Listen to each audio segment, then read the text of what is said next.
हमने ना design aptitude के हवाले से पहले पार्ट में हमने ना डिजाइन फंडामेंटल्स एंड थ्योरी को स्टार्ट किया है।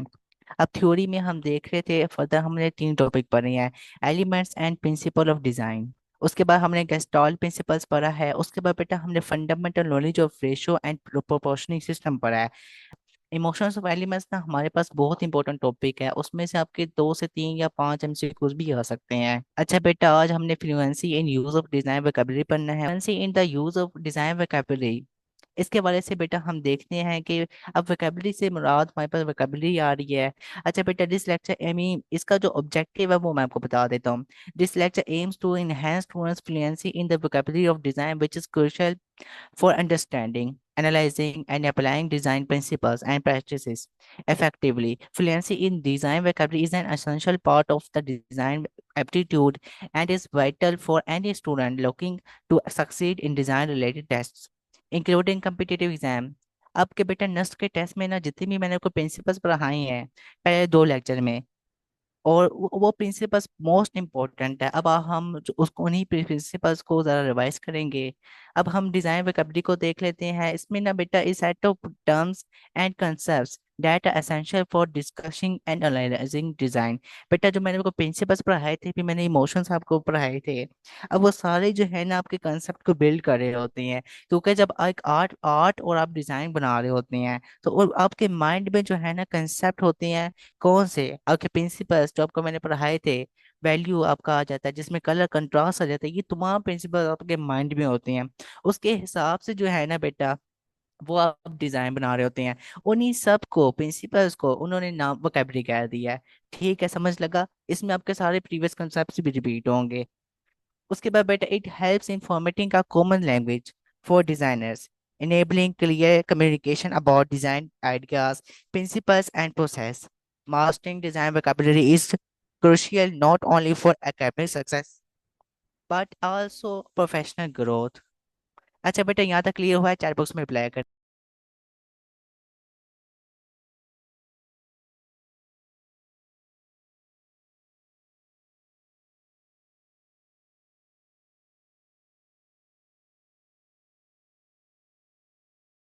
अच्छा बेटा, वेरी गुड, हम आगे मूव करते हैं।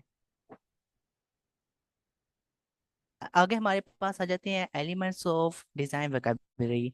हम किन एलिमेंट्स को देखते हैं? हमारे पास ये फंडामेंटल एरियाज हैं जिनका हमने पहले भी डिस्कस ब्रीफली किया हुआ है।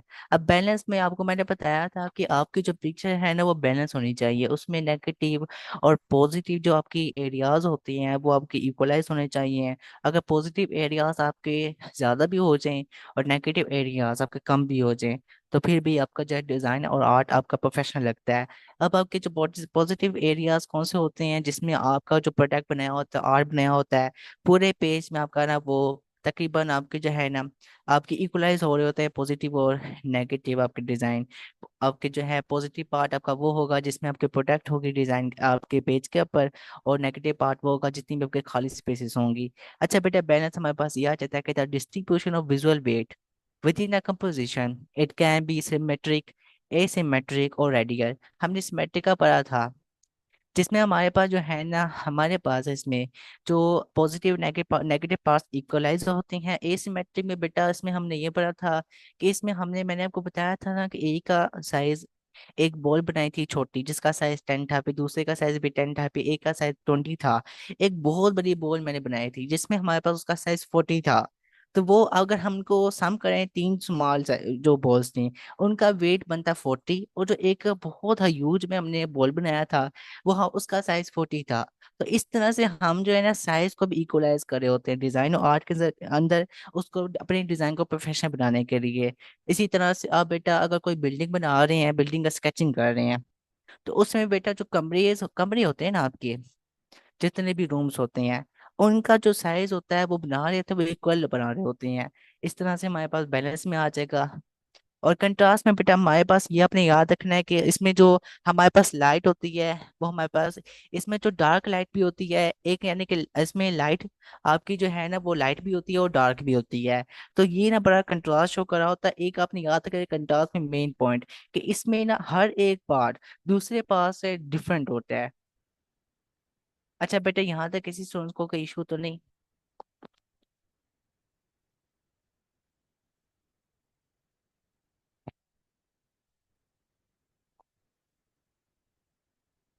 ठीक है बेटा, आगे हम मूव करते हैं। एम्फासाइजेस हमारे पास ये है कि drawing attention to a particular area और object in a design, this can be achieved through contrast placement colour और साइज। इसमें हम जो है प्लेसमेंट करे होते हैं, कलर भी ऐड करे होते हैं, साइज भी हम इसका एडजस्ट करे होते हैं। इसके बाद बेटा हमारे पास यूनिटी आ जाती है। यूनिटी ये होता है कि तो द कोहेसिव हमारे पास जो है cohesiveness of the design where all elements work together as a whole. हमारे पास ना यूनिटी ये होता है कि हम ना जो इसमें कलर्स होते हैं, कुछ डार्क भी हम इसमें ऐड करे होते हैं, कुछ लाइट भी ऐड करे होते हैं। यानी कि जो हमने डिजाइन आर्ट बनाया होता है उसको हम मजीद यूनिक कर रहे होते हैं। ठीक है, वो यूनिटी में आपका आ जाएगा इसको। उसके बाद रिदम ये होता है। अब रिदम ये होता है, मैं आपको बताता हूँ रिदम क्या होता है। रिदम होता ये है कि जब आप ना जिसमें एक बास का ऐसा होता है कि आप ना काफी सारी लाइंस जो है ना लगा रहे होते हैं, तो वो एक ना रिदम के साथ जुड़ी होती है, यानी कि लाइंस बिल्कुल सटीक आपकी होनी चाहिए। एक तो ये आपका रिदम होता है। उसके बाद बेटा यहाँ पर ना ये जो आपके यहाँ से कोर्नर में जो है ना साथ साथ मैच होने चाहिए, तो ये एक रिदम के साथ आप चल रही होती है अपने आर्ट और डिजाइन को करते वक्त। ये हमारे पास a visual flow or movement within a design that guides the viewer's eye across the composition। यानी कि व्यूवर जब इसको देखेगा ना, ये बिल्कुल एक्यूरेट, अगर लाइन लगी होगी बिल्कुल एक्यूरेट लगी होगी, आपस में साइज भी इनका इक्वल होगा, तो काफी रियलिस्टिक लुक लगेगी। ठीक है बेटा, ये रिदम के साथ हमारे पास आ जाता है इसमें डिजाइन के अंदर। नेक्स्ट मूव करते हैं। अच्छा बेटा, नेक्स्ट हमारे पास प्रोपोर्शन है। प्रोपोर्शन का मैंने को बताया था कि the relative size and scale of different elements in a design. यानी कि हमारे पास जब अगर हम फिग्मा की बात करें, तो फिग्मा में बेटा हम पहले ना साइज सेलेक्ट कर रहे होते हैं, बोर्ड को ना हम साइज सेलेक्ट कर रहे होते हैं पेज का, जिसमें हमने प्रोडक्ट बनानी होती है। प्रोडक्ट के मुताबिक हम पहले साइज सेलेक्ट करते हैं, वाइट कलर का बैकग्राउंड उसका होता है, उसके ऊपर फिर हम डिजाइनिंग कर रहे होते हैं। तो हम प्रोपोर्शन यही होता है कि जिसमें हम साइज को एडजस्ट कर रहे होते हैं, उसकी लेंथ विड्थ और हाइट को। अच्छा उसके बाद बेटा हमारे पास डिजाइन एलिमेंट्स आते हैं। अब बेटा मैंने प्रीवियस जितना भी आपको पढ़ा है इसमें किसी भी स्टूडेंट को कोई इशू तो नहीं, क्योंकि आज हमने ना अब दो टॉपिक इंशाल्लाह पढ़ने हैं। यहाँ पे किसी भी स्टूडेंट को कोई भी इशू है तो आप चैट बॉक्स में रिप्लाई करें।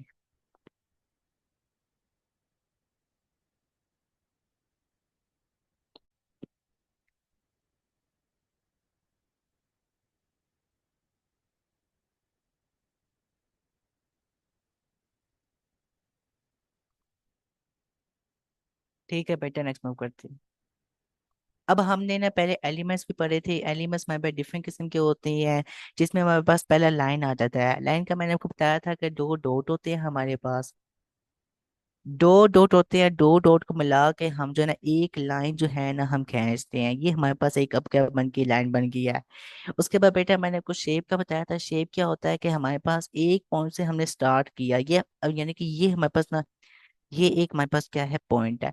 ठीक है, ये इस पॉइंट से हमने स्टार्ट किया और हमने ला के इसी पॉइंट पर खत्म किया। ये हमारे पास टू डिमेंशनल की क्या बन गई, शेप बन गई है। शेप मीन के जो एक पॉइंट से स्टार्ट हो उसी पॉइंट में आकर खत्म हो जाए, तो ये हमारे पास शेप हो जाता है। ठीक है बेटा। उसके बाद हमारे पास फॉर्म वाला क्या होता है जो थ्री डिमेंशन में होता है। अब हमारे पास ये यानी कि अगर हम एक बॉक्स को देखें तो बॉक्स इस तरह से हमारे पास कुछ बनता है। अगर मैं इसको सारों को रिमूव करूँ तो हमारे पास बॉक्स कुछ इस तरह से बनेगा, ये देखें। तो बॉक्स हमारे पास किस फॉर्म में होता है, थ्री डिमेंशन के फॉर्म में होता है। इसको हम थोड़ा सा और आगे कर लेते हैं। तो ये हमारे पास बेटा बॉक्स बन जाएगा। तो ये हमारे पास ना बेटा एक बॉक्स बना है, तो ये कौन सी डिमेंशन में, थ्री डिमेंशन में है। ठीक है, तो ये हमारे पास थ्री डिमेंशन में आ जाएगा। वो से जो हमारे पास फॉर्म क्या होता है जो थ्री डिमेंशन में होता है, इतना याद रखें इसमें। टेक्सचर क्या होता है, अब आपने देखा होगा कि डिफरेंट किस्म के हमारे पास जो जितने भी कप्स होते हैं, कप्स के ऊपर ना आपने पत्थर के जो कप्स होते हैं आपके, ठीक है, प्याले होते हैं, उसमें ना आप अगर देखेंगे ना उनको हाथ लगाएंगे फिजिकली, एक फिजिकली होता है एक डिजिटल होता है। फिजिकली हाथ रहेंगे आपको महसूस होगा बकायदा। तो वो हमारे पास ना टेक्सचर होता है डिफरेंट किस्म की जो है ना डिजाइनिंग हुई होती है किसी भी यानी कि आपकी क्वालिटी को उसको बढ़ाने के लिए आपके प्रोडक्ट के ऊपर। तो उससे हम टेक्सचर कहते हैं। टेक्सचर दो तरह के होते हैं, जैसे मैंने को पढ़ाया था फिजिकल और डिजिटल। फिजिकल ये होता है कि जिस पर अगर हम हाथ लगाएं तो बकायदा महसूस होता है, और डिजिटल वो होते हैं कि जिनमें हम नहीं महसूस होता, ठीक है। उसके बाद कलर हमारे पास होते हैं। कलर बेटा ना हमारे पास एक मोस्ट इंपॉर्टेंट जो है ना इम्पैक्ट डालता है आपके प्रोडक्ट पर, आपके डिजाइन पर। वो आप, मैं अगर सिंपल वे में कहूँ तो आपकी जान डाल देता है प्रोडक्ट में, ठीक है। इसमें जो कलर होते हैं ना वो आपके मूड पर आपका डिपेंड करा होता है, मूड का पता लग जाता है कलर ऐड करके। उसके बाद आपके क्रिएट कंट्रास्ट आप ऐड करे होते हैं उसमें। उसके बाद इस्टेब्लिश करे होते हैं आप विजुअल हियरार्ची को, ठीक है। यानी कि आपकी जो प्रोडक्ट होती है वो विजुअली जो है ना दिख रही होती है, महसूस हो रही होती है। स्केचिंग में नहीं पता लगता है इतना, जब उसमें कलरिंग की जाती है तो फिर पता लगता है। कंट्रास्ट मतलब क्या होता है? कंट्रास्ट ये होता है कि जैसे मैंने इसका कलर कर दिया रेड, इसका कर दिया ब्लू, इसका कर दिया येलो, अब ये सारा एक एलिमेंट, ये पूरा एक एलिमेंट बन जाएगा ये पूरा बॉक्स। जब ये फिल होगा कलर, उसके बाद ये दूसरा, ये तीसरा, ये तीनों एलिमेंट एक दूसरे से डिफरेंट होंगे। डिफरेंट एक रियलिस्टिक लुक इसकी बन जाएगी। ये होता है कंट्रास्ट ऐड करना। हर एक एलिमेंट दूसरे एलिमेंट से डिफरेंट होता है। अच्छा बेटा, उसके बाद हमारे पास स्पेस होती है। स्पेस का मैंने बताया था कि हमारे पास दो तरह की स्पेस होती हैं। अब बेटा, area around between any and with in components of art design, यानी कि हमारे पास एक पूरा पेज होता है ना, हम जो स्कॉलर शीट लेते हैं वो खाली होती है, तो यानी कि वो सारी हमारे पास स्पेस होती है, तो ये स्पेस है। और हमारे पास जो है एक पॉजिटिव स्पेस होती है, एक हमारे पास नेगेटिव स्पेस होती है। यानी कि अगर मैं ये हमारे पास इतना इतना, यानी कि ये हमारे पास एक पेज है ना अगर, तो इसमें अगर मैं बॉक्स बनाऊँ ना, अगर मैं सिंपल ऐसे बॉक्स बना दूं, ठीक है, तो इसमें ये जो हमारे पास एक एक प्रोडक्ट है, ये बहुत यानी कि प्रोडक्ट है, इस ये हमारे पास बन जाएगी पॉजिटिव स्पेस। और इसके बाहर बाहर वाला जो एरिया होगा वो नेगेटिव स्पेस में आएगा। ठीक है, ये भी अपने याद रखना है। स्पेस कितनी, दो तरह की, positive space, negative space. Positive वो जिसमें प्रोडक्ट आ जाती है, नेगेटिव स्पेस वो जिसमें वो हमारे पास बाहर वाला जितना भी एरिया होता है जिसमें हमारे प्रोडक्ट नहीं होती है, वो हमारे पास होती है नेगेटिव स्पेस। आगे मूव करते हैं। आगे हमारे पास डिजाइन के प्रोसेसेस होते हैं। तीन तरह के डिजाइनिंग के प्रोसेस होते हैं। एक होता है स्केचिंग के, जो हम हाथ के साथ स्केचिंग करते हैं, हैंड के साथ। उसके में उसमें हमारे पास आ जाता है कि the initiate phase of visualization ideas, यानी कि आपको अगर कोई भी आइडिया आता है ना, तो आपने पहले उसको ना पेपर पर उसको स्केच करना होता है। पहले पेपर पर स्केच किया जाता है, फिर उसको जो है ना कोई भी एआई टूल्स यूज करते हुए हम उसको ड्रा करते हैं। लाइक वाइज हम फोटोशॉप का मोस्टली यूज कर रहे होते हैं। स्केचिंग पहले हाँ की जाती है, फिर फोटोशॉप के जरिए हम जो है उसको ड्रा करते हैं। पहले पेज से के जरिए हम ए टूल्स पे मूव करते हैं। अच्छा बेटा, the initial phase of visualization ideas usually done free hand to explore different possibilities, यानी कि आप उसको फ्री हैंड जो है ड्रा करेंगे हैंड के साथ। उसके बाद बेटा फोटो यहाँ हमारे पास आ जाता है photo typing, create a model और simulation of the design to test and refine ideas. उसके बाद बेटा ए टूल्स का यूज करते हैं, सिंपल उसमें यही बताया है। फिर उसके बाद इटरेशन आ जाता है, the process of revising and improving a design based on feedback और new ideas। अब उसमें जो आपने एक डिजाइन बनाया होता है, उस डिजाइन को आप जो है मजीद बेहतर करते हैं फीडबैक के थ्रू। उसको भी न्यू आइडियाज जो है उसमें आप ऐड करते जाते हैं। कोई भी आपने एक डिजाइन बनाया है ना, उस डिजाइन में आप फीडबैक लेते हैं। फीडबैक लेके उसमें बेहतरी करते हैं, चेंजिंग करते हैं। उसके बाद आप कोई न्यू आइडिया आ रहा होता है उसमें वो ऐड करते जाते हैं। अच्छा बेटा, यहाँ तक आपको क्लियर है? अगर कोई भी इशू है तो चैट बॉक्स में रिप्लाई।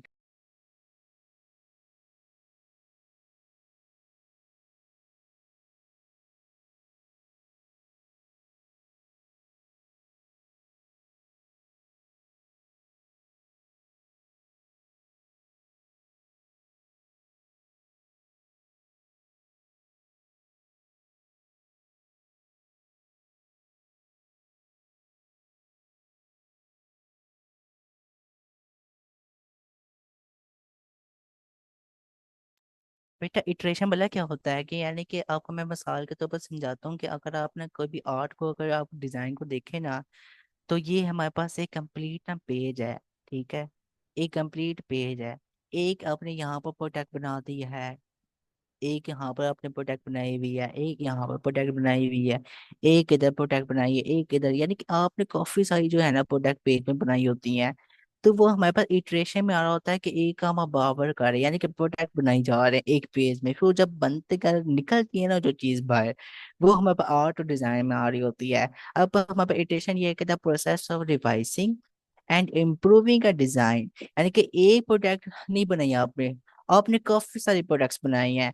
तो ये आपको डिजाइन को मजीद इम्प्रूव करता है बेस्ड ऑन फीडबैक, ठीक है। आप फीडबैक फीडबैक लेते हैं जिससे आप एरिया में काम कर रहे होते हैं उनसे, या खुद आप जो है डिफरेंट किस्म के सोशल आप देखकर उसमें आइडियाज ले सकते हैं। उसके बाद बेटा आप न्यू आइडियाज आपको आ रहे होते हैं, तो वो आप इसमें ऐड करते जाते हैं अपने एक डिजाइन में, एक आर्ट में। ठीक है, ये हमारे पास इटरेशन में आएगा। अब क्लियर है? बिल्कुल, वेरी गुड। अच्छा बेटा, इसी तरह आपने एक्टिव रहना है। आगे हम मूव करते हैं।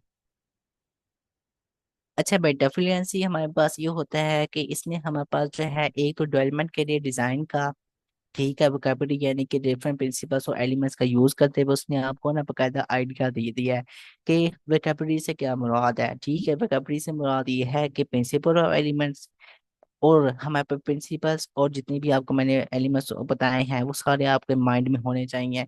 लाइन का कंसेप्ट पता हो, कंट्रास्ट का पता हो, वैल्यू का पता हो, आपको चाहे स्पेस का पता हो, ये सारे कंसेप्ट आपको माइंडसेट में क्लियर होने चाहिए। जब ये क्लियर होंगे ना, जब फिर उसके बाद जो आर्ट और डिजाइन बनाएंगे वो रूल्स को फॉलो करते हुए बनेगा और इन चीजों को मद्देनजर रखते हुए बनेगा, तो वो एक असल आर्ट निकलेगा। ठीक है, तो पहला कंसेप्ट ये है कि आपने अंडरस्टैंड करना है तमाम इसके जो है प्रिंसिपल्स को। उसके बाद जब डिजाइन करेंगे वो एप्लीकेशन को देख लेना है कि कोई अगर हो, उसके बाद अपने डिजाइन करना है, प्रैक्टिस करनी है इसकी बहुत सारी। ठीक है, उसके बाद अपने इंगेज रहना है डिजाइन के साथ।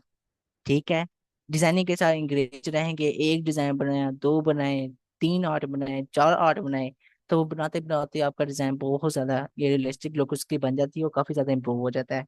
ठीक है बेटा, बस इसमें यही है। आगे मूव करते हैं, प्रैक्टिकल एप्लीकेशन को देख लेते हैं डिजाइन वोकैबुलरी में। Analyzing a composition using vocabulary to describe elements such as balance, contrast and unity। हम जो है ना बैलेंस को भी देख रही होती हैं, जिसमें मैंने को बताया है कि पॉजिटिव नेगेटिव स्पेस का बड़ा ख्याल रखा जाता है।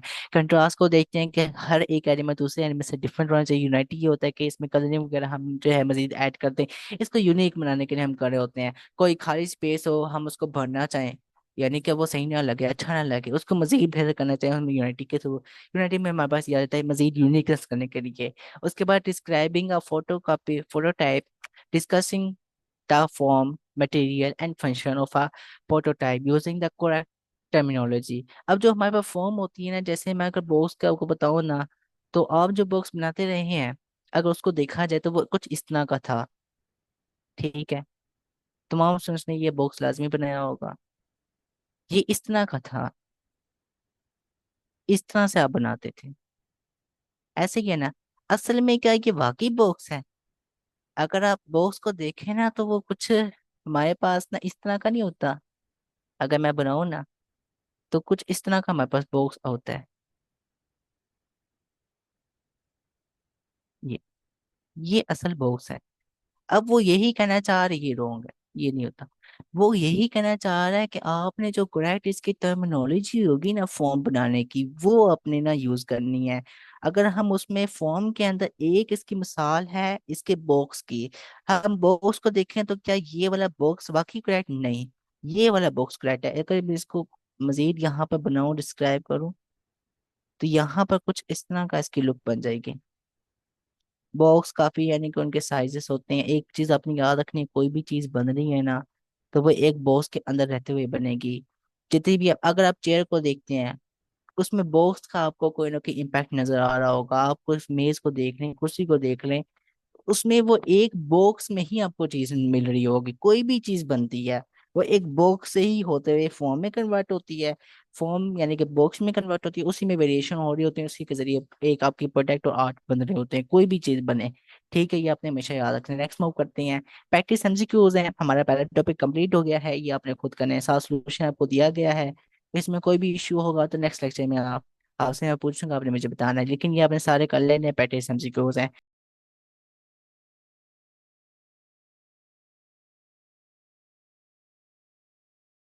ठीक है बेटा, तुम्हारा क्लास से लीव कर सकते हैं। अपना ख्याल रखिएगा, दुआ में याद रखिएगा। Very best of luck. अस्सलाम वालेकुम।